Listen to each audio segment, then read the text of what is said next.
Olá, amigos. Vamos agora à questão número 15. Ele diz assim: um gás ideal sofre uma compressão isobárica.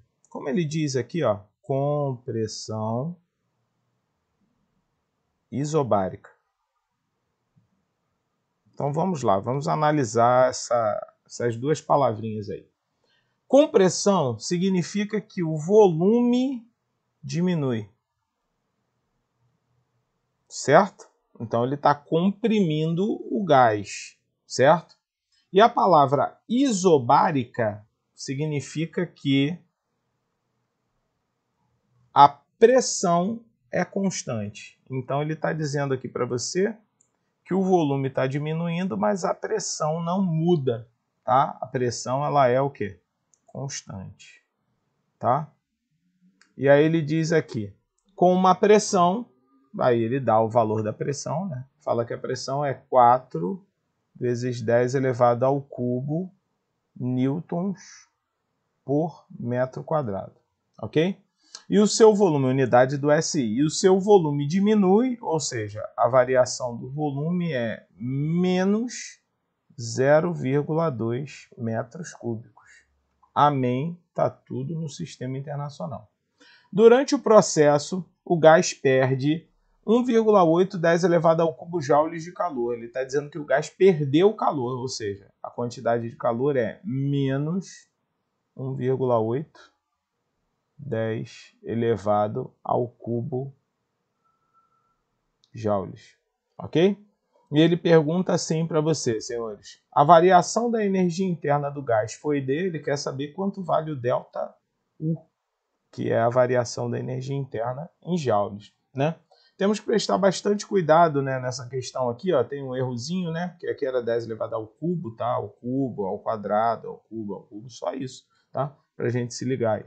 Mas ele quer saber o ΔU. Como a gente sabe que, como é um sistema térmico gasoso, a quantidade de calor que entra nesse sistema, ele tem que ser o trabalho mais a variação da energia interna, que é aquilo que sai, certo? Então, essa é a primeira lei da termodinâmica, tá? Na primeira lei da termodinâmica, calor é igual a trabalho mais variação da energia interna.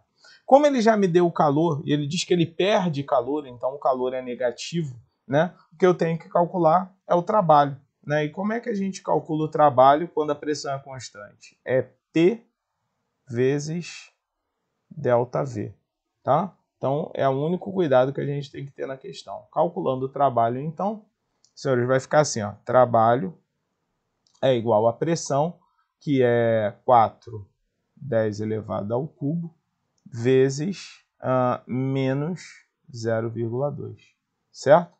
Então, o trabalho vai ser igual a menos 8 vezes 10 elevado ao quadrado. Senhores, prestando atenção que esse 0,2 aqui ele é 2, 10 a menos 1.